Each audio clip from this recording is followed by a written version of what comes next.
There's a certain kind of mistake that doesn't just backfire, it explodes. The kind where someone is so certain they're right, so accustomed to getting their way, that they never pause to think about consequences. They just act. And when reality finally catches up, it doesn't tap gently, it hits hard. That's exactly what unfolded the day Karen decided to send a patrol team onto my farm. What she didn't realize was that she had chosen the absolute worst possible day to try it. I own a farm just outside a tightly regulated HOA neighborhood. 40 acres of open land, a farmhouse, a few barns, and enough distance from everyone else to actually enjoy real silence. It's the kind of place where you wake up early, step outside, and hear nothing but the wind and birds. No HOA, no restrictions, no one dictating what color your fence should be. And for me, that was the whole point. Unfortunately, my property borders a neighborhood that does have an HOA, and not just any HOA, but the kind run by someone who treats it like a personal badge authority. Karen, as always, that's not her real name.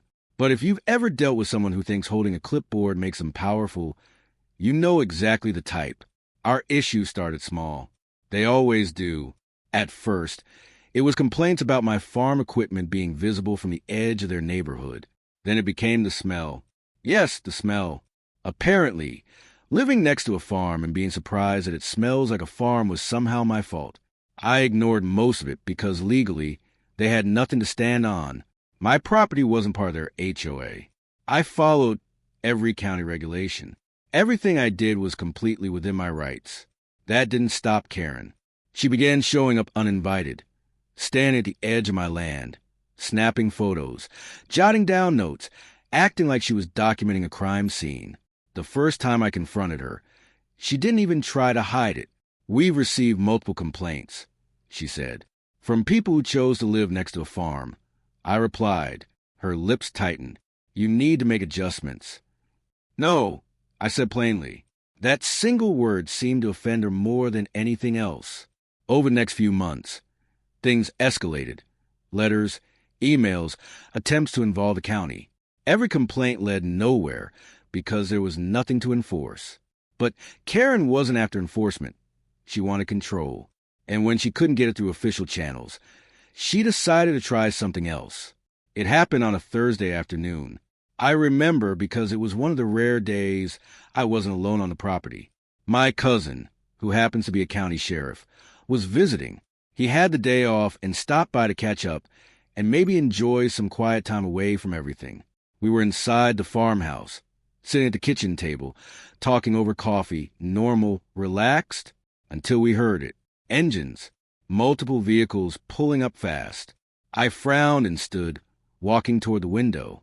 2 black SUVs, no official markings, and 4 men stepping out. Uniforms, but not standard law enforcement. More like private security.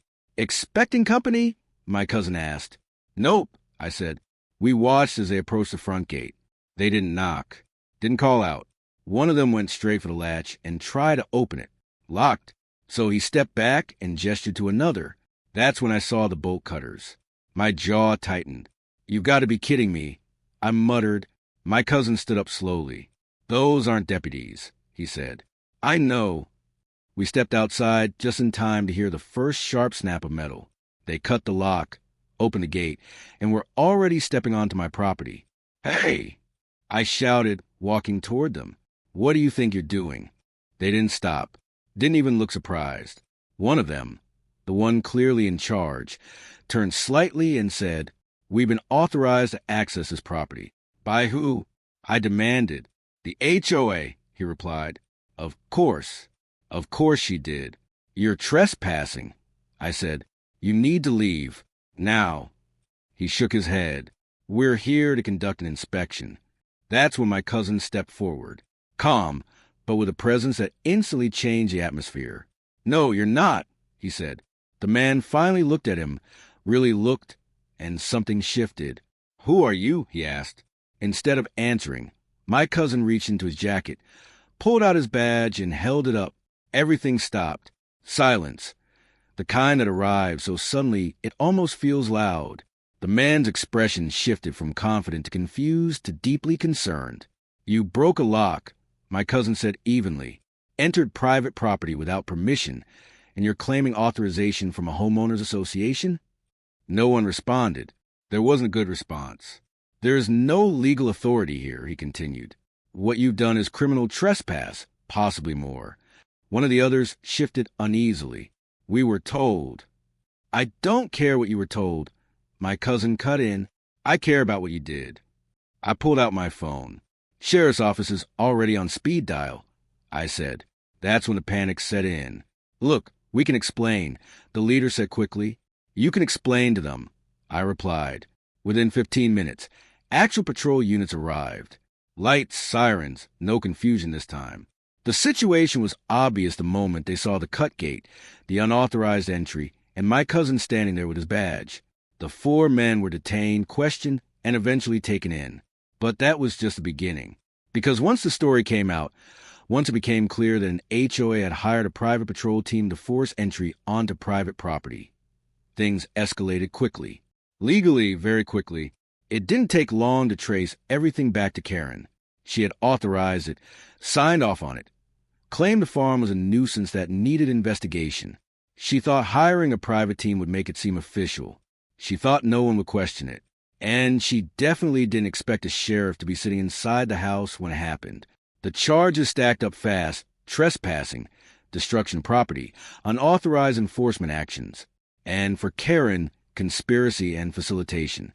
The HOA itself didn't escape either. Fines, legal scrutiny, and internal backlash from residents who suddenly realized just how far things had gone. I replaced the lock on my gate the next day. Stronger this time, not because I was worried, but because I want a clear line, a boundary that couldn't be misunderstood. Karen? I haven't seen her since. I heard she stepped down or was forced out, hard to say which. Either way, she's not in charge anymore. As for me, life went back to normal. The farm is still the same. The equipment is still visible. And yes, the farm still smells like a farm. But now there's one important difference. No one steps onto my property without permission anymore. Not neighbors, not patrol teams, no one. Because some lessons only stick after things go very, very wrong.